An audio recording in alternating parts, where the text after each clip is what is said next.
Ben Alexandro from Maryland League of Conservation Voters. Ben is the waterman for the League, and if you remember the League, much like the League of Conservation Voters nationally, they're the ones that do the scorecard. They're the watchdog who make sure our electeds do what they say they're going to do. Right, Ben? So please give Ben your attention. We're so glad he's here. Ben? All right. Well, thank you so much. It's great to see you all. Yeah, my name again is Ben Alexandro, and Maryland League of Conservation Voters is pretty much the political voice for the environment, and we work mostly here in the state. And what we're most well known for, as you said, were the scorecards, which I actually have here fresh off the presses. I'm just going to pass out, so feel free to take one and take one home with you. And I know that when I first turned 18 way back when I went into the voting booth, I knew the top folks, and then as I started going down, I was not nearly as well-versed as I'm sure all of you guys are here, and felt like I did not study for this test. Like, hope this guy is okay. But so this one, for folks that are really interested in environmental issues, we mark them on key environmental votes. That one is for the state level and for the session this year. And try to make sure that they vote the right way. If not, we work to make sure the right people are in there that do vote the right way. So that can give you a little bit of an idea of some of the different stuff that we do. Today, what I'm going to be talking about is the last session and the next session on the state level. So I only have a little bit of time, so I'm going to go through it pretty quick, and then we should have some good discussion afterwards. So we also have, and I can pass out as well, some things which is the wrap-up from last session. Gives you the idea, so some things I'm going to be talking about today, and what might help you in our conversations and discussions later. If you're like, oh wait, which one was that thing that he was talking about? You can look it up on that little wrap-up right there.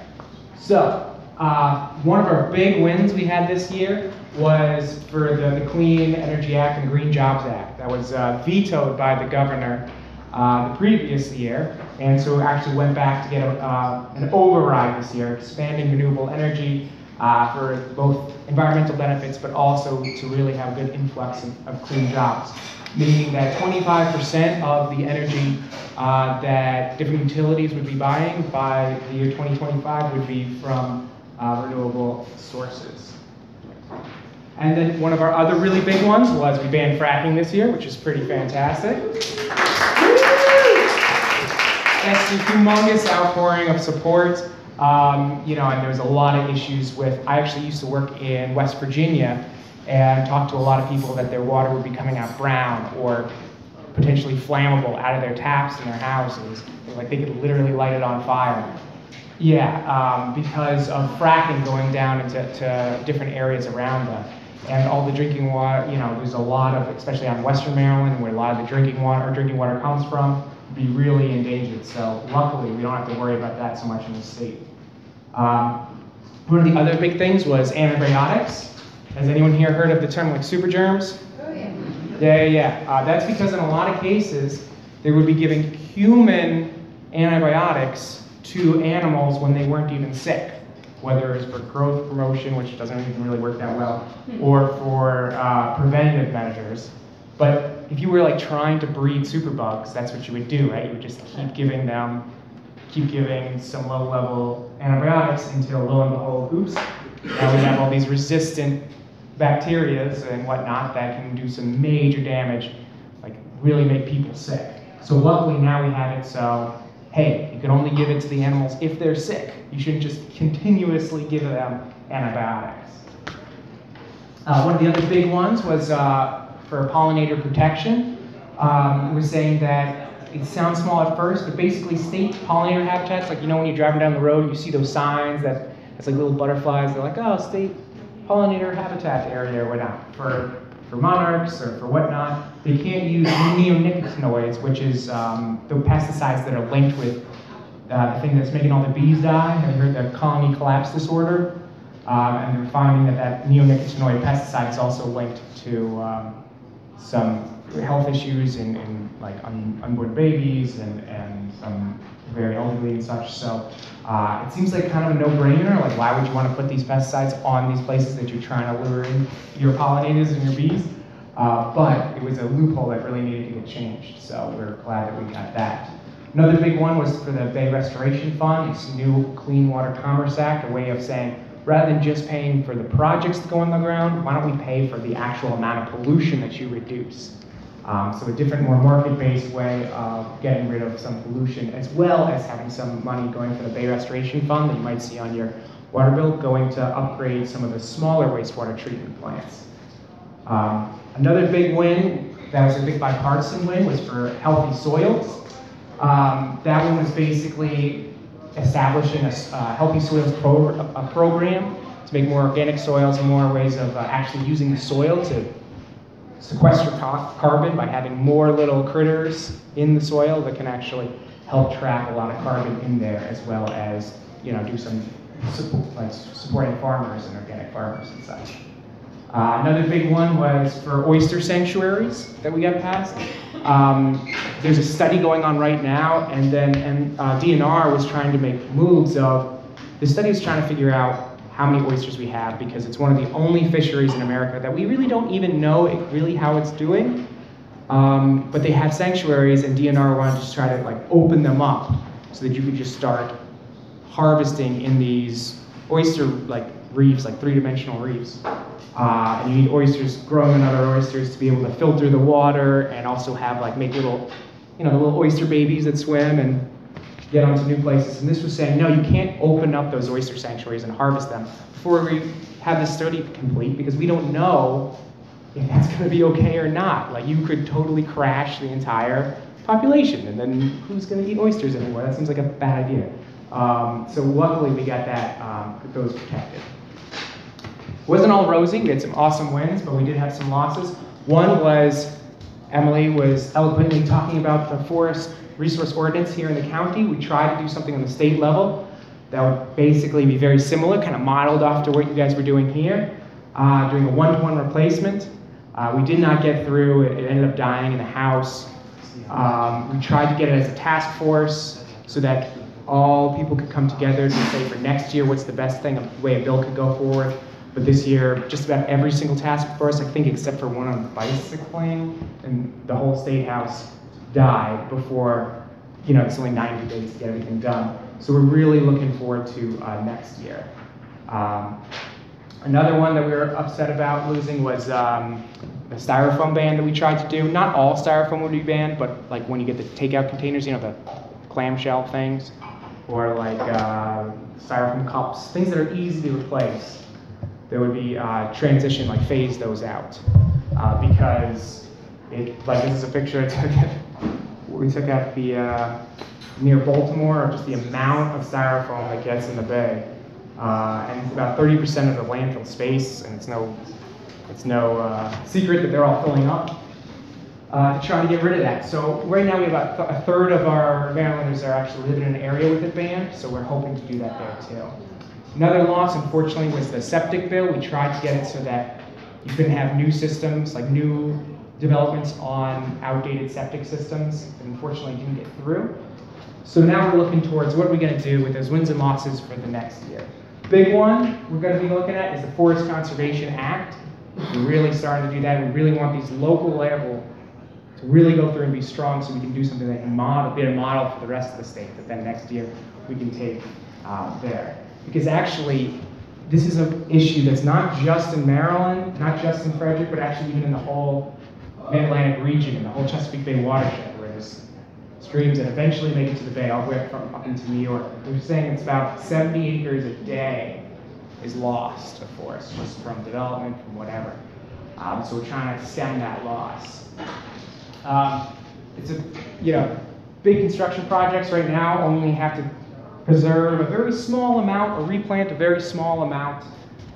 The calculations get a little bit complex, but we really want to make sure that we have no net loss, because it's not just for this environmentalist. They've done a lot of studies, this is for this little town in Wisconsin, where they're finding that actually it's about over almost $2 million a year in benefits when you think about all the energy savings of trees that are next to buildings that during the summer, so they don't need as much AC.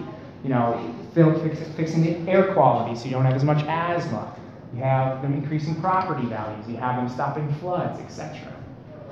So we're trying to have it so you replant the acres that you chop down. It seems pretty simple. The other big one is renewable portfolio standards. Again, that's where the utilities buy a percentage of renewable energy to increase your energy mix overall. We're trying to get 50% by 2030, prioritizing wind and solar.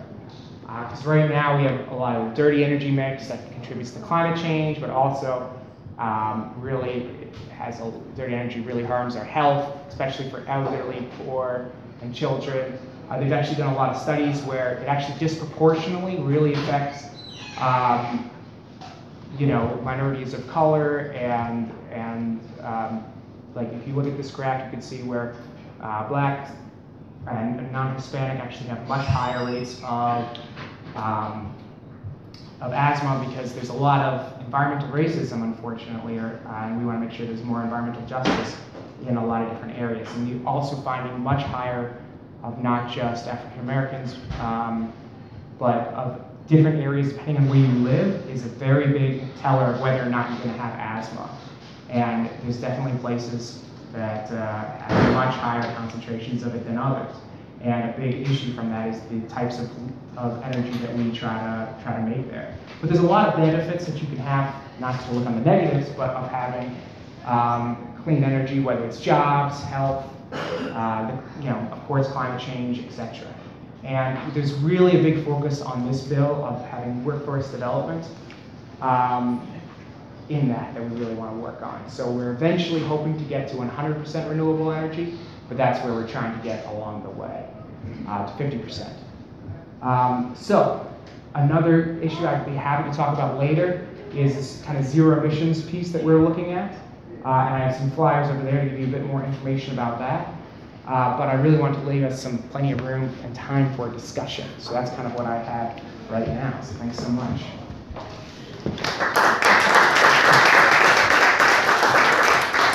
My thanks to the wonderful panel we have with us tonight. Questions from the floor? Yes, Mark? You guys talk about these different initiatives. How do you guys, because again, there's an industry side to it too, right? Because you have to have some kind of advanced technologies. What's the balance? I mean, how do you guys push for those changes from the industry standpoint to meet? Because again, these are very, somewhat they are lofty goals to a certain extent, but you have to develop the technology to get there. What do you guys do to get there? That's a great question. And that's one of the reasons that we picked 50%. Well, I know that there's some folks are also pushing for 100%, but we really want to make sure that we have a plan, a clear roadmap, that we're sure that we can attain it, that we're sure that we know that industry can keep up, and we're not just putting these as lofty goals in the sky, but have clear steps along the way. And we really think that we can get there, and we have this kind of ramping up where you have the 25 percent first, and then you can move on to the you can kind of ratchet it up as time goes forward, eventually to get into 100%. But they've been looking a lot on looking at what different utilities can do, different places for solar and wind. There's just the approval for that big wind farm I know on the coast and such. So we're confident that we can get to that goal. It's kind of like playing whack-a-mole. As soon as we settle the fracking, I hope. Have you heard anything about they want to run oil pipelines under the Potomac? Oh yeah, out in Hancock. That's very true. Not only that, but the companies out there are really using some nasty tactics to bully people into signing things that they're not fully understanding. Like, oh, there might just be a couple of guys out there once in a while, but not realize like, no, there's going to be these big pipelines that are going through there and going under the Potomac and such. And I know a number of groups are working on that and with the Potomac Riverkeeper up there and such to try to see what's happening and try to stop a lot of what they're trying to do with eminent domain and such like that. So yeah, thanks for bringing that up. That is definitely an issue that we're keeping an eye on. I think the status of that right now is please contact the governor because he has the ability to stop it. The Sierra Club has been helping with us. It has been done in several states with that since it's Potomac. Well, the pipeline under, it's already being constructed in West Virginia. Too late, it's going through people's land by eminent domain.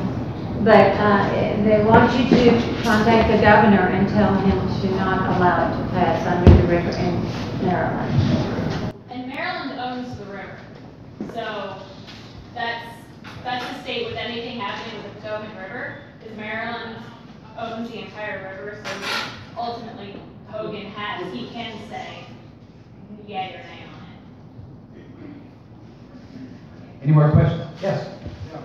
Do you know if other counties are putting limits on solar farms like Frederick has? Anybody know? Yeah, I can look up and try to dig up some more statistics and things for you. Yeah, solar sites. Since I'm the water guy and such, well, we have another one for that, but there are some on the eastern shore that have some issues and such. Do you know more? Yes, I live in Carroll County in Westminster, and there are similar limits on ag land as well as preserved ag land in Carroll County.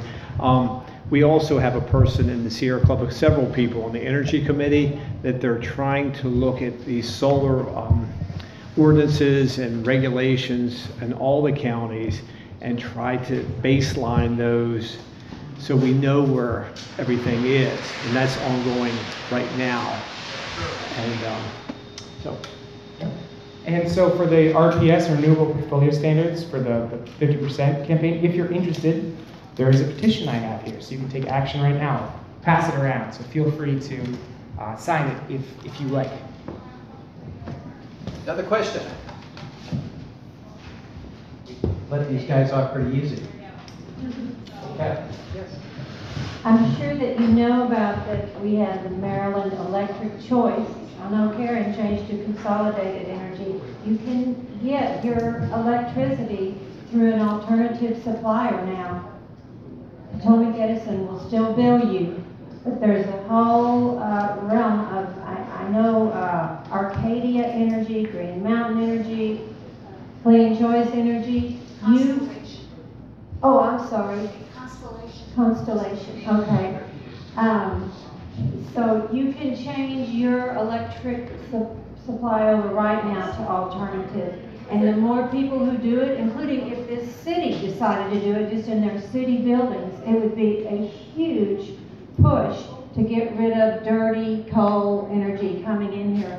Potomac Edison gets 34% of their energy from coal and about 34+% from nuclear. So Are there one or two of these alternative providers that you would recommend? I wouldn't dare recommend them, although I have dealt with one of them. I think you'd have to compare and contrast. But the more people who do it, the better that price is going to get.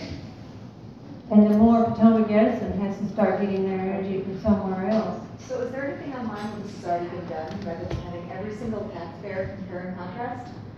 I think it would be really helpful to get people to do this if there was a way. I get something in the mail every week from another company, and I don't know if they're reputable. I don't. Yeah. So I throw them out. And I'm on a committee to yours. You're a committee on environmental, and I'm throwing them out. I think we need to make it easier. Let's talk after. It's not just for me, it's for everyone. We need to make it easier for people to say, these are good companies and this is why. And not have every single person trying to do the same homework. Anybody? I do. Actually, it's a good suggestion. It's a very good suggestion, and I will try to follow up with our energy committee and people to see if something like that exists, because that's a good idea. And if it does exist, Dan, would you let me know and then I'll pass it on? Yeah, how many people in here just throw those things away like Harry. Because I don't know who technical. So horror stories are switching. Harry? Question, when you get your electric bill, is there not, can't you just call and say, I would like my energy to come from renewables, and then it's up to Potomac Edison to source it from the renewable? Or does the consumer have to select a particular provider? And I don't even get electric bills. I have to go online and see my bill, which is, environmentally friendly, but nothing comes in from that. So there's not an option for you to just select? No, I don't love that website. Okay. Great idea. And let them decide who is sourcing. That would be great. And some of these companies are actually setting up in stores. Green Mountain Energy was set up in the front of Kmart a couple weeks ago. And to sign you up, you have to have your customer number, which is not the same as your billing number, so it's a much longer number. But they make it easy for you, and the more of us that do it, the more they have to start getting their energy from clean sources. The city could negotiate through the county and through the state for a bulk purchase and probably do much better, but I have to convince the mayor, so Michael O'Connor, I'll be honest. Oh, yeah. Yes, sir. I had one concern, and I probably read this in an old Sierra Club magazine or NRDC or something, but this settling for no net loss of forests wasn't, they were saying that's not nearly good enough because they cut down older growth and then replant a bunch of seedlings, that's a net loss. And then when you factor in the fact that there's months or years go by when that program isn't even in effect, like say Frederick County's stopped doing it and lost 300 acres, there's a net loss there and it doesn't come back. Absolutely. How is that being addressed? Absolutely, and that's a really good point. And yes, we definitely want to do more. One of the big things with this that we really also want to have is for them to take another look and thought that if a developer knows that they're going to either have to, if they're going to cut down this acre forest, they're going to have to pay to replant it or put in a fee in lieu, replant it themselves, or go to a banking or whatnot. That also makes it so there's a disincentive to take away that forest in the first place. So they'll go to another place that's already a brownfield or undeveloped, or focus on revitalizing an area of Frederick or whatever. So there is that piece, but you're right. I mean, I know a lot of folks that would love to have it being rather than a 1-to-1, be like a 1-to-2 or something like that. But we really are looking at where we can move the needle and be feasible and get past. And we're hopeful and confident that that this is a place that we can really have a common sense piece for at least getting the 1-to-1. Yes. Yes, and this is a wonderful pamphlet. It's got some great information. How do we get this? How do you guys get this information to the common voter? Yeah, great. I mean, we have a lot of these that we're printing, and we have them out. We also have a fun, nifty, if you go to mdlcv.org, we actually have like a little map on your phone that you can get online too. It has all that information and everything. And we also have little sign-ups there for you to get onto our mailing list and become a voter, and you can get all this information. It's all free and available. And tell all your friends about it. We would love to have as many educated voters as possible. And we're also doing things to really champion a lot of green champions and elected officials that are really pretty great. And like, for example, in this area, Young has got up 100% of his time. That's one of our percenters. Yes? I was interested in that you would try to get a banned styrofoam act. I'd be interested in hearing more about that, how much support you got, how much opposition you got, what are the chances of it getting through in another year? Great question. For those that didn't ask, just wanted to know more about the foam ban that we tried to do. And we got a lot of support, but of course from the industry, from the styrofoam industry, we got a lot of opposition from them for obvious reasons. And unfortunately, yeah, it died and it didn't go forward. So I think what they're trying to do for now is saying, like, focus on, for example, like Baltimore City and some other local areas, and if anyone's really want to do local ones. And I don't think they're going to do it this year, don't quote me on that, but there's the question of, are there new people that would vote a different way before the election than they did before? I think it's still an open question, so thinking of how much of a priority will that be this time around. I'm not sure. And Prince George's County, I believe, passed a phone ban, and I can get you information how they succeeded with that. Yeah, this is what this one was based on, and actually they just did a study in Montgomery County that said that because you have I mean, if you have enough folks doing this, the market's going to change, right? So they're actually finding that it's not any more expensive to have it, you know, one of those like paper or tin or other type of containers than styrofoam. It's cost neutral. So one would think, but politics, My question right? is along those lines, actually. So the styrofoam manufacturers push against that. The places where they have changed it, do they switch to making other kind of containers, or is it new people that are coming in? She was asking whether the companies themselves or the lobbies themselves like switch, or whether it's new people that come in. I think it depends, you know. I mean, if you can make it not a real loss for them. In fact, I think one of the lobbyists in there might be for both the styrofoams and the paper industry, so that might be interesting. Other questions? Yes, Harry. And just to be clear, so on this Forest Resource or Forest Conservation Act, the state, at a state level, the state sets a minimum threshold for forest conservation, and then it's left up to each individual county to either accept that or potentially, ideally, rise above it and issue perhaps more beneficial regulations. And that's what's happening in Frederick, correct? Yes, So correct. Frederick has actually had a stronger ordinance prior to 2011. And we are really now trying to restore that ordinance that was in existence prior to 2011. Did it just expire, Harry? Is that what It happened? didn't expire, it was dialed back by the previous administration. So they dropped the one-for-one planning requirement.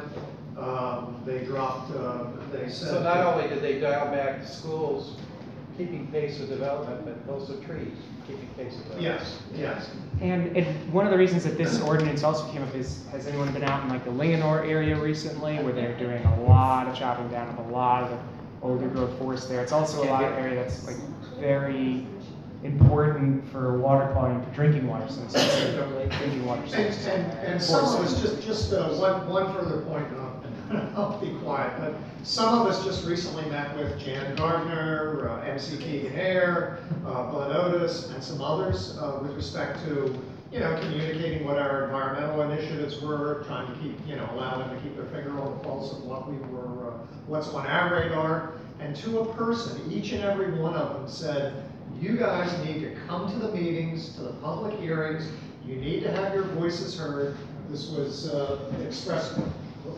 expressed earlier, because they pay attention. And it's the old adage that the squeaky wheel gets the grease. And if you don't come out, the opposition does come out, particularly on this issue of the Monocacy River Plan. That is going to be the 2018 calls to celeb of property rights, takings, etc. And you know, that's it's important that people come out, show their support, and voice their opinion to the elected officials, because they do listen. So Then we need a communication network, so that we know when there's a hearing and what. but it's, and I appreciate that, but it is all public. You know, it's all in the public domain. Well, there's so much public, but if we know it's a specific issue, it So can help us to. would you email out to everyone when that hearing is scheduled? On which one? The Monocacy River? I think it's October the 18th. If you share that with you, Frederick. Harry, I'll be glad to, I'll take that ball. Okay, I do get in touch with you. But if you share with Gary, we'll get it, the United Democrats, Frederick County Democrats, UDFC, Young Dem, and we'll get it out there. Okay. Just give us the information, we will disseminate the information. Thank you, Harry. It makes a lot of sense. And again, the hearing on the 18th is before the planning commission. They don't have any approval over the revised plan. Then it goes to the Frederick County. I think the 18th is what? The hearing That's the before the- Monocacy River Plan. Is that Correct, right? the hearing before the planning commission. Right, the horse is pretty much out of the gate to some extent. What Yeah. we're promoting is that they accept the plan as it is currently written. And then, as Dan said. From what you said, it's likely to be a showdown or a precursor to the county board action, right? Yes. Yeah, Dan? The Forest Resource Ordinance They're having a workshop on October 24th at 4:30. That's locally here, so that's what you want to focus in the short term. And I'll get that to you here. one thing you should realize, this is astounding. We live in rural counties, or we think they're rural. I live in Carroll County, and I'm on the forestry board for Carroll County. Frederick County also has a forestry board. Carroll County is the next to last forested county of all 23 counties in Maryland. I was astounded when I learned that. I don't know where Frederick is, but you may want to check that out and use it as ammunition, because we had cut down a tremendous amount of trees over the past 200 years, and we need to bring them back as much as we can. Thank you, Dan. I'll take a couple more questions, but I wanted to share with you, the whole purpose behind this panel tonight was exactly what you're touching on here, is trying to improve the communication between the environmental groups who care a lot about, what's going on in Frederick County, just like we do. And I wanted to ask any of our speakers, from the candidates you endorse, like our next mayor, to the ones that you do a good scorecard for, are they almost all Democrats, would you say? Is that a fair assumption? I mean, we're a nonpartisan organization and such, but I think that our scorecard speaks for itself.